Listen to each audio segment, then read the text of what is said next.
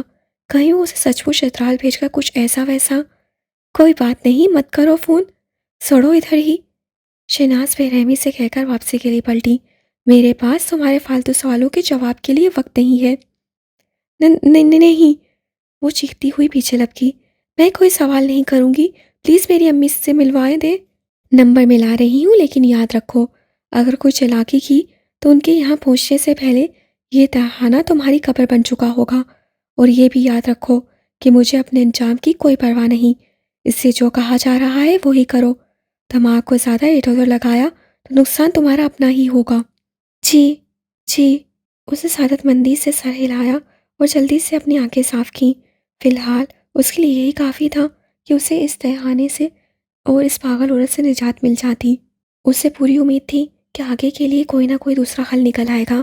Hello, Rizwana کی ٹھہری ٹھہری آواز year پیس سے سنائی دی تو وسیلہ کی بھی آنکھیں چھلک پڑی، بڑی دقت سے خود پر قابو پایا۔ امی، اس کا لہجہ کپ کپا سا گیا۔ وسیلہ، رضوانہ شاید جٹھانی کی آواز کی توقع کر رہی تھی۔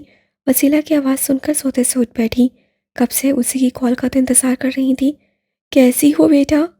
رضوانہ کا لہجہ بھی نم ہو گیا۔ جی امی بالکل ٹھیک۔ سنا ہے آج چترال روانہ ہو رہے ہو؟ جی امی، ان کا کچھ ایسا پروگرام ہے۔ وہ اپنے روندے گلے کو برابر درست کرنے کی کوشش کر رہی تھی۔ مجھے تو 12-14 گھنٹے کی جدائی میں ہی اتنی دور لگنے لگی تھی، تم مزید آگے جا رہی ہو۔ وہ اس بار رو ہی پڑی۔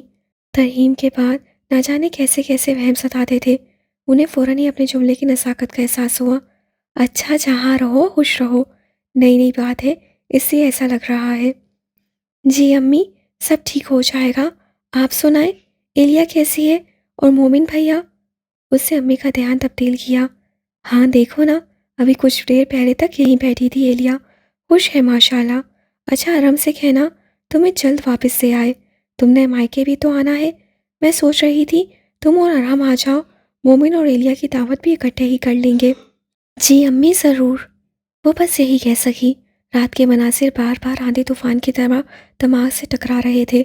وہ اس وقت خود کو زندہ دفن محسوس کر رہی تھی اور سوچ رہی تھی کیا کبھی اپنوں کی آواز بھی سن پائے گی، اور اب اس کی امی سے مخاطب تھی، لیکن وہ کتنی بے بس، کتنی مجبور تھی۔ شہناز نے ابرو سے اشارہ کیا اور اس سے امی سے اجازت لے کر کھولا دم کر دی۔ ہاں صحیح۔ شہناز سے موبائل چھین کر اسے سیڑھیوں سے دھکا دیا تو وہ بڑی مشکل سے خود کو سنبھال کر فرش پر آئی۔ سر اٹھا کر حیرت سے تائی کو دیکھا۔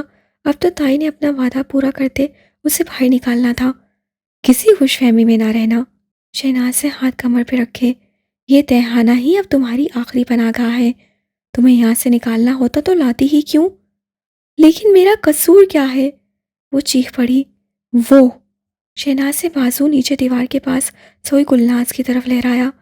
اس کی ذہنی حالت ہے تمہارا قصور، لیکن میں تو انہیں نہیں جانتی، میں نے ان کا کیا بگاڑا ہے؟ صرف اتنا کہ جس نے اس کا یہ حال کیا ہے اس کی جان تم میں بند ہے، اور میں اس کی جان کا ایک دن یہی حال نہ کر دوں تو میرا نام بھی شہناز نہیں۔ وہ غصے سے گھراتی ہوئی واپس پلٹی اور زور سے دروازہ بند کر کے تالا پھنسا دیا۔ ادھر وسیلہ منہ کھولے تائی کے آخری جملوں کو سوچے گئی، یہ انہوں نے کیا کہا تھا؟ مجھ میں کس کی جان بند ہے؟ وہ رک گئی، گلے میں تھوک کو نگلا۔ بیک وقت دو نام دماغ سے ٹکرائے، ایک امی، ایک منصب۔ اسے سر جھٹکا، وہ نہیں، وہ کیسے؟ اس کے متعلق تو یہاں کسی کو، لیکن امی بھی کیوں؟ وہ تو یہاں بہت کم عرصے کے لیے رہی تھی، البتہ امی کا ایک قصور وہ انہی کی زبانی سن چکی تھی۔ پھر اگر امی ہی ہیں تو دادی نے یہ شادی کیوں ہونے دی؟ جبکہ اس کی امی کے باقول دادی تو ان کی ویل وشر تھی، انہوں نے ان سب کو یہاں سے بھیجا تھا، تو آج وہی دادی ان کے ساتھ کیسے شامل ہو گئی؟ اور اگر دادی ساتھ شامل نہیں تو اس وقت وہ کہاں ہے؟ میری گمشدگی پر انہیں کیا کہا گیا ہے؟ کہیں وہ ساتھ شامل ہی نہ ہو۔ اوف، مجھے کون بتائے گا یہ سب؟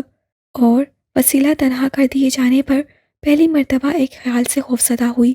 پلٹ کر اس عورت کو دیکھا، وہ کسی بھی وقت نیند سے جاگ سکتی تھی۔ اس وقت تہخانے میں رات جیسی تاریکی نہیں تھی، اوپر چونکہ روشن دان بنے ہوئے تھے تو باہر کے اجالے کا مدھم سا اثر تہخانے کے اندر بھی موجود تھا۔